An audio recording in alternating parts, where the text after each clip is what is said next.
Mike Schopp here. Bulldog is off this week. With me now, old friend, frequent guest of ours, and we're grateful for that, Dan Leberfeld, joining me on the Wester Hotline at Jets Whispers on Twitter. Dan, how are you enjoying life, Twitter, Jets camp, and whatever else? Yes, I am, and it's always great to be on Western New York Sports Giant. Yes. I never really have to have a first question for you, really. I just sort of say your name, and you're gonna come at me with something that you just heard in the last 60 seconds. Well, at least I didn't do the West Her hotline, which I've overused that, though I support that business, but overplayed that one a little bit. Of course, yes. What's new this year with the Jets? I mean, Geno Smith is new, although also old, but same coach. How different is this year from last year so far? Well, it's definitely different, and I think a big reason why is Frank Reich, who you guys know very well in your neck of the woods. He's really helped change the vibe, helped change the narrative, because not only can he come in and help revive this offense, which was not very good last year, but also he's like an assistant head coach, almost like a bench coach in baseball, who the head coach, Aaron Glenn, who had a rough first year, he'd be the first to admit it, can bounce things off of all the time. You guys know what a great guy Frank is. Doesn't really have any hidden agendas here. A lot of people say, well, Frank's, if Aaron gets off to a bad start, Frank's the interim coach in waiting. And maybe not. But I don't think Frank has that agenda. I think Frank truly wants to help Aaron. So I think one of the best offseason moves, aside from some of the draft picks and free agent additions, was the addition of Frank Reich for more reasons than one. What do you know, or do you think he wants to change about their offense, other than the general, let's improve? Are there certain things he wants, or you're seeing that you think he might want to do more of or less? Well, I would say more play action, because if you look at Geno Smith's history, you look at the analytics, he's best when he's able to sell play action and create separation between the defenders and the wide receivers. If you look at his years in Seattle, he was best when they had play action. And then they went to a college coordinator during Mike McDonald's first year with the Seahawks, a guy who's not there anymore. He's actually back in college with the University of Alabama. But under that coordinator, Geno wasn't as good. It was that shotgun, read option, RPO, you know all that stuff, Mike. Mm-hmm. And Geno wasn't as good as before that college coordinator came in, and they were playing a lot of play action. So I think play action fakes, and I know you heard Zach Jones' update. We can get into this a little bit. Breece Hall got hurt today.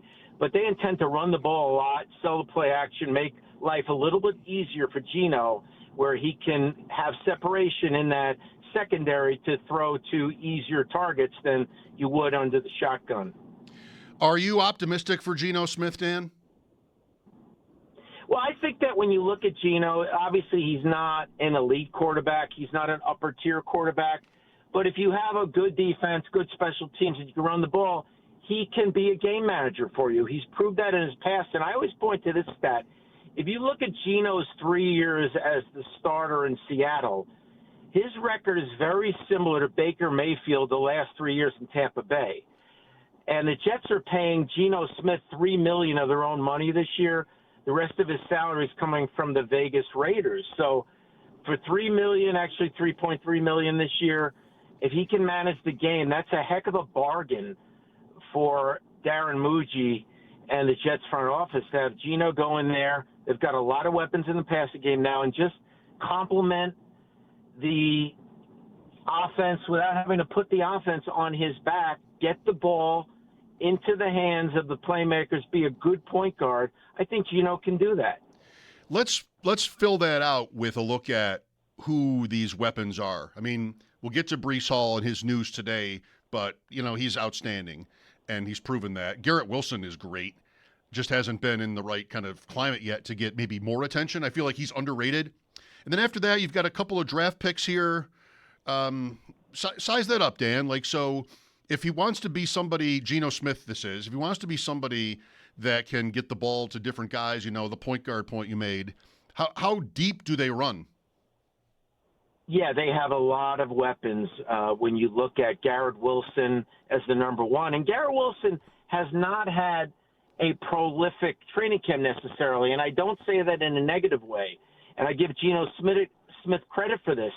Unlike last year where they were forcing the ball to Garrett Wilson, and I think it contributed to getting hurt because they were just forcing it to him whether he was open or not, and he's not the biggest guy, and he took a lot of hits and ended up hurting his knee. But he's back at 100% now. But what's going on in camp is you're seeing guys like Adonai Mitchell, the former Colt, who's the second receiver, really having a good camp because they're bracketing Garrett, and Mitchell's getting favorable coverages, and Geno's taking advantage of that. Same with the slot receiver. Now, when you look at Omar Cooper, he's eventually going to be the slot receiver, but right now it's Isaiah Williams, who was the team MVP last year as a slot receiver and returner. He's having a very good camp once again because Garrett Wilson is getting bracket coverage, and Geno's throwing to Mitchell, and he's throwing to Williams, taking advantage of single coverage. The same with throwing a Breece Hall out of the backfield. And also Omar Cooper is very involved. He just is a guy that's still learning the offense, still getting comfortable. He has more of a route tree than he had at Indiana last year. So he's done some things. And the tight end room is excellent. Even though Kenyon Sadiq is out with a groin injury, when you look at that room, Mason Taylor in his second year at LSU, the son of Jason Taylor, he's having a very good camp. They've got a sleeper in the tight end room named Jelani Woods, a 6'7", 250-pound tight end who runs 4.61. He's had a good camp. So plenty of weapons for Geno Smith to throw to. So if he just plays that point guard role, he can be a solid game manager for them. You know, Dan, is it interesting to you, the point you're making about bracket coverage here in training camp, how coaches can manipulate that, right? I mean, I wonder, sometimes there might be like a lot of thought that goes into that, where you're trying to build someone's confidence, or you're trying to, establish someone else, be that Mitchell or someone else in the receiving core. You could do that either way.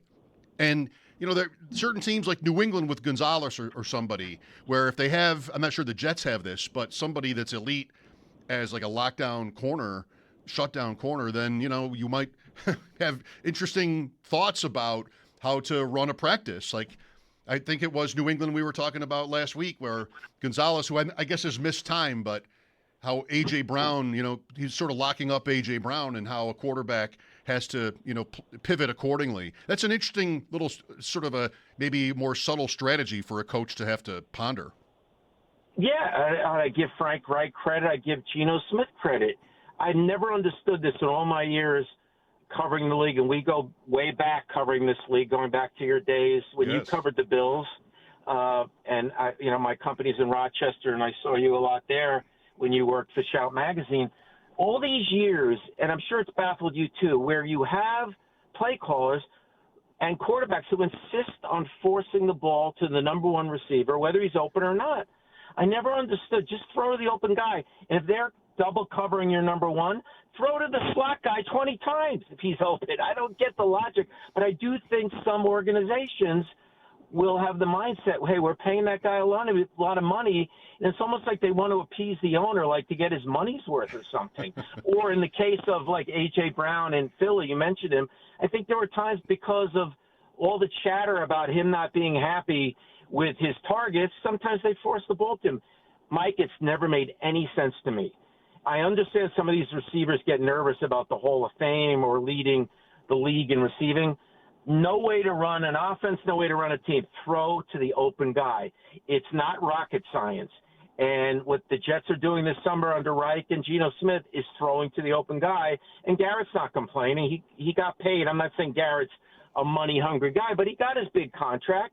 And I think when you look at Garrett Wilson, he's a team guy. He came from Ohio State, where they had a lot of good receivers. We know how many high draft picks come out of that receiver room. So I don't think Garrett is upset. I see Garrett running down the field, congratulating, some long shot receiver, or, an 80 Mitchell or a Isaiah Williams getting the ball, and Garrett's happy. So is it rocket science? And I know you're close to being a rocket scientist. Thank you, Mike. Yes. I know, with your intellect. One class short. I don't get the forcing to the number one receiver come hell or high water. It's never made sense to me. Well, I think it can really, not that it should necessarily, Dan, but come down to, a guy like A.J. Brown has a lot of clout, And Wilson has some. If I'm Wilson, all I want to do now is just be on a good team for once, right? So there might be just different dynamics like that for a coach to have to figure out and just sort of deal with. It's not always so easy to me, but Brown is an interesting one while we're talking about him because I can make this sound pretty easy, I guess. Philadelphia did so much winning, and he still was like, miserable, it seemed, like reading a book on the sideline during a game and all that drama with the Eagles. So maybe that's sort of like the inverse of the Jets, where, I don't know, was he bored?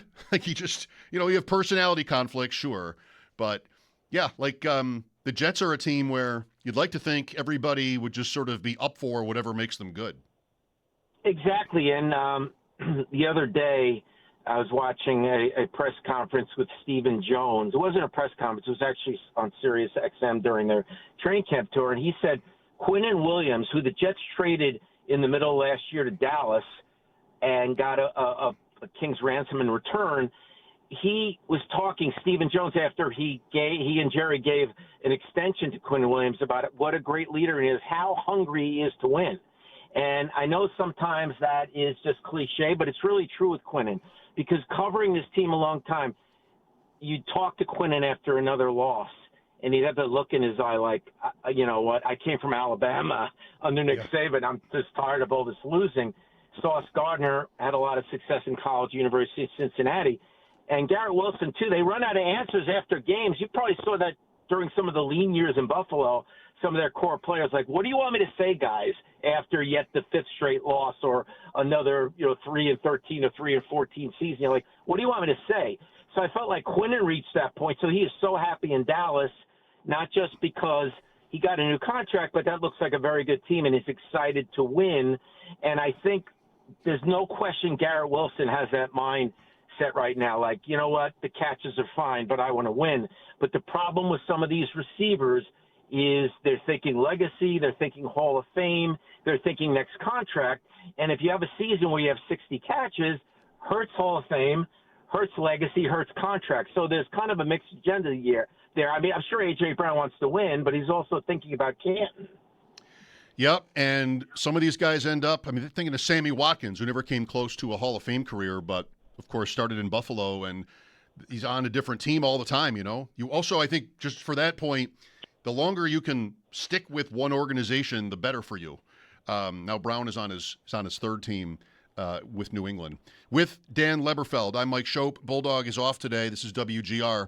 So, we'll get to it here finally. Breece Hall went down today. Were you there? What did it look like?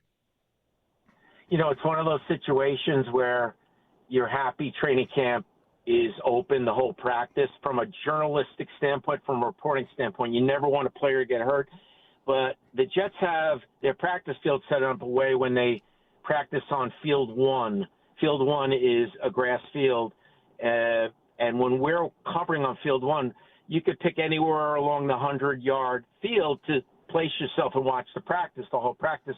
Field three, not to get into the weeds too much, we're on a roof overlooking the field, so it's not really picking your spot along the 100-yard field, though that vantage point is good too. So on field one, I'm sitting there down the sideline in the red zone watching practice. There are no other reporters there, and I'm not saying that because I did anything brilliant. It was the luck of the draw. Once again, not happy a player got hurt, but I was literally right there where Breece Hall got hurt, like right in front of me, to the point that after he got hurt, I moved away a little bit because I didn't want to be that close to a player being treated for an injury. So he runs a route out of the backfield, and Geno Smith hits him in the left flat, and he runs down the sideline, and when he attempts to cut, he goes down, and he was cursing a little bit because he was frustrated because he clearly pulled a groin muscle or strained a groin muscle, and he went down. He was holding his right groin. One thing I've learned over the years, not from being an athlete, Mike, is you got the left and your right, got the right groin. Well, this was looked like a right groin injury, and he was holding it, and they got up and they walked him to the medical tent, and we didn't see him again. I would suspect that you're not going to see him anymore this summer. He's not going to be in any more training camp practices, and he's not going to be in any more preseason games. But if it's just a strain, that's usually a 1 to 3 week injury. If it's just a strain, as Aaron Glenn said it was today, I would think he'd be ready for the opener at Tennessee. I just don't think we're going to see any more of him in camp or in the preseason. Well, Dan, I mean, that's going to make drafting in fantasy tough because we're going to have to guess a little bit. I guess maybe there'll be a little bit of a dip and you can get Breece Hall cheaper now that there is this injury. Do you think or even know if the Jets were prepared on, like, how big of a workload were we talking about for him? There are a couple of interesting other backs there. Like, is Breece Hall, was he slated to be a 3-down running back this year? Oh, there's no question about it. First of all, they paid him, and I'm not saying that dictates it, but they just gave him, his big second contract. Right. Though it's a weird contract situation, and I was talking about this with Vic Carucci on Sirius XM the other day, because you look at the gap. This could be an interesting thing for you to break down as far as these running back numbers with James Cook up next year. The James Cooks of the world and the Breece Halls and Achane and Achane, not the same spelling, they all got around 28, 29 million guaranteed. And then you saw the situation down in Atlanta and the situation in Detroit where their franchise running backs, Bijan Robinson and Jahmyr Gibbs, got 51 million guaranteed. Mike, I've never seen an off season where you had really good running backs got paid like Kenneth Walker in Kansas City, and then Achane and Achane in New Orleans and with Miami, and they get around 28, 29 million guaranteed in Breece Hall as well. And then you have running backs like Robinson and Gibbs literally getting 51 million guaranteed, 23 million more than the other running backs in the offseason. That is a weird gap in a free agent offseason. But I digress there. I just think that Breece Hall is a 3-down back. He isn't just a really good running back. He literally has wide receiver skills as a receiver out of the backfield. The way he tracks the ball downfield, you would think he was a receiver. So, yeah, Frank Reich was going to use him a lot on all 3 downs. So you make a good point about fantasy drafts as far as whether you pick him early, because Aaron Glenn, let me just say this. Aaron Glenn is an optimist, glass half full. When he talks about injuries, Mike, if you're looking for a primary care physician out of New Jersey, I'd go to Aaron Glenn, because every injury, he's glass half full. It doesn't look that bad. Every injury that's training camp. And I'm not making fun of him, and I have a lot of respect for him. But, man, every injury they suffer, he won't be out long. So I have no idea. With the groin, those could be tricky. But if it's just a strain, generally it's 1 to 3 weeks. But from a fantasy standpoint, I'd be careful. But his backup, Braylon Allen, people are buying him as far as fantasy. This guy, he is 245, 250 pounds without an ounce of fat. Like, he is a freak, man. He had a really nice touchdown run. I'm sure you saw that, Mike, on the highlights in the preseason, week 1 against Tampa Bay. He is a stud, man. So he's not the same kind of back as Breece Hall, but he's very good. Oh, the thighs. Braylon Allen, the thighs.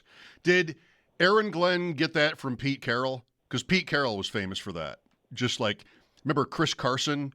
Oh, no biggie. And then he was basically retired because of his injuries. Yeah, he's like that. He's very optimistic. He's very supportive of his guys. But sometimes you got to be careful of that, because if you put a short timeline on it and then the player doesn't come back, sometimes the player at his age, you get mad because the timeline expectation puts him in a rough spot. Like one of the big stories this summer, to me, there's a really big story that hasn't received a lot of coverage, is Kenyon Sadiq, the rookie tight end, 16th pick overall out of Oregon, a tight end who ran a freakish 4.39 at the combine. He came to the Jets after having a sports hernia situation last year at Oregon. But the Jets and the player and his agent decided not to have surgery, thought maybe time would heal it. And then in the rookie minicamp, he had a setback. He had a surgery from this famous sports hernia doctor in Philly that everybody goes to. I think his name is Myers. You go in that waiting room in Philadelphia, Mike, it's a who's who of NFL players getting sports hernia surgeries. Everybody goes to that doctor in Philly. He has it fixed. He rehabs in the spring, and then early in camp, he has a setback, and he's been on the sideline ever since. To me, my journalistic chops, that's a big story, isn't it? Yep. Sports hernia in college, comes in, they do the surgery, has a setback in training camp. I think he's going to be fine in time, Mike, but to me, that's a big story. I don't know when he's going to be back, but that's a similar injury to Breece. So with these sports hurting you or groin surgeries or groin injuries, you got to be very careful because we know darn well you could have a setback real easy. No particular incentive for coaches to be specific when it comes to that. They really don't need to be, as you're talking about here. Another former Jet coach, Todd Bowles, is kind of funny to me in this area too. He's had two this offseason or summer already with Bucky Irving. Earlier in the offseason, he said he'll be back in the summer or fall. And we all went, well, that's kind of a big difference, If you're trying to put a timeline on it, maybe you got to be a little bit better than that. And then with Ibuka, who's got maybe a turf toe now, Dan, he said day to day, week to week. Usually it's one or the other, right? It's either day to day or it's week to week. But Bowles is covering all his bases, I guess. Oh, I love Todd. They had that joint practice last week, which turned into the Royal Rumble. And I saw the Ibuka injury, and it was just one of those cutting things on a field, and he limped off, and it was the turf toe. But I love Todd. I covered him. You ever see those T-shirts? I don't know if you know anyone like this, where, the show I remember that show, Pawn Stars, P-O-W-N, yes. And there was an old man on the show who owned the shop, and he always had the same facial expression for anything: happy, sad, angry. Yeah. Todd Bowles is like that. Every type of emotion, it's the same expression. I wouldn't want to play poker against Todd Bowles. Dan, last thing for you. What's a good season for the Jets? What's a realistic good season? Will a 500 season or close to that be record-wise it is. It's not a playoff year either, though. What are the goals?